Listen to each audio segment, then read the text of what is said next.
Good afternoon. It's Saturday, June 11th. I'm trying to be productive.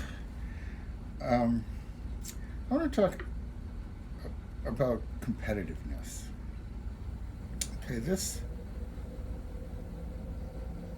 comes up in a variety of situations, but some people are naturally competitive. Some people are so competitive it can become a toxic sort of thing. Some fields are naturally competitive. I remember there was a phase when I was doing 5K running. We'll call it running. And being Americans, we had little chips and we measured. And after the race, some days after the race, they would post the results and the times. And you could see, I could see I was, the sixth fastest in my age group. And I thought, oh, okay. So, and I look at my time and I go, how old would I have to be for this to be a good time? and sadly, as I looked older and older, the times got better because, of course, if you're, a 5K runner in your late 60s or 70s, you're hardcore and you work at it, and I wasn't working at it. So that was a bit of a disappointment. And it also wasn't really the point of why I was running. I wasn't running to be faster than anybody.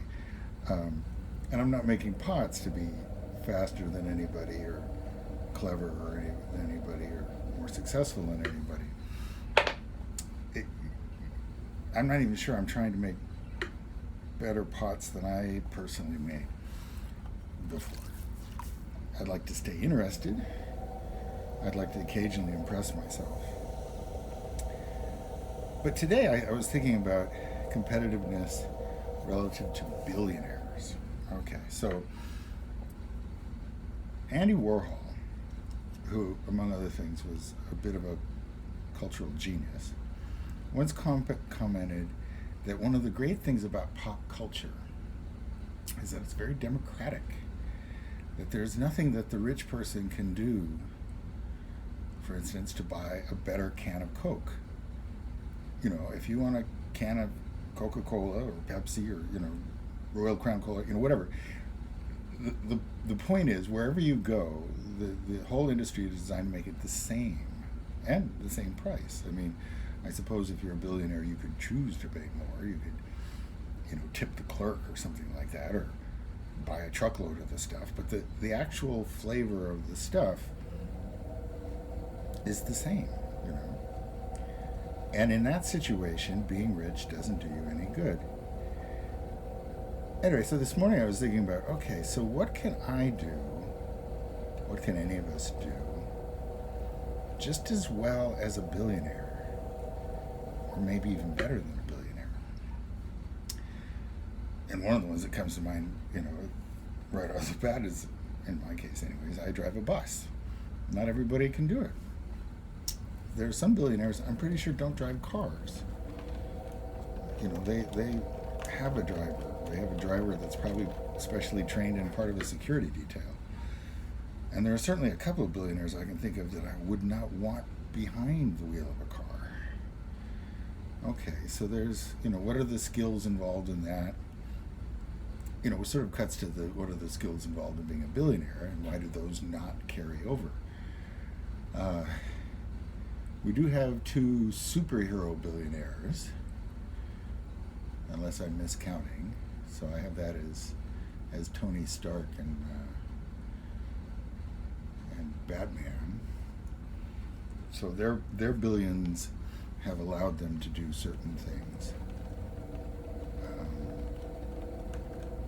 Although in many cases it's allowed them to have certain things. Okay, so in our daily life,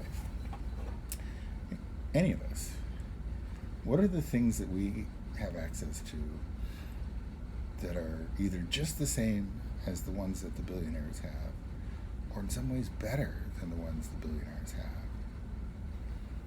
And what are the skills we develop and use that are, again, better? If we don't have to evaluate based on who's the best money hoarder or who's the best manipulator of the current global socioeconomic system. We can choose other things. We can applaud other things. We can congratulate ourselves and our friends for the things that they're good at, that billionaires might not even have the wit to understand at all. So, applaud yourself wherever you can. There's stuff you do that other people can't or don't. Have a good day.